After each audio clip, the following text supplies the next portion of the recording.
Good morning, my dear children. Today we are going to learn a new poem in English. Unit 4 Rain. First, let me sing the poem.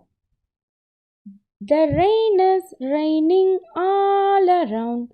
It falls on field and tree. It rains on the umbrellas here and on the ships at sea. You can also sing and enjoy, children. Now, let me see the explanation of this poem.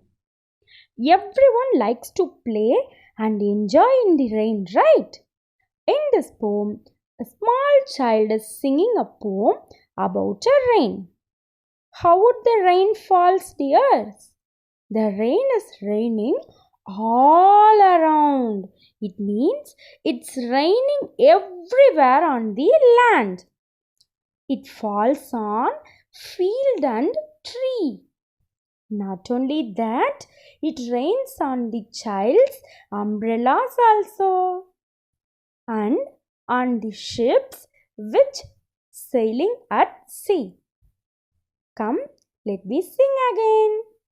The rain is raining all around. It falls on field and tree. It rains on the umbrellas here and on the ships at sea. Sing and enjoy, dears. Thank you, children.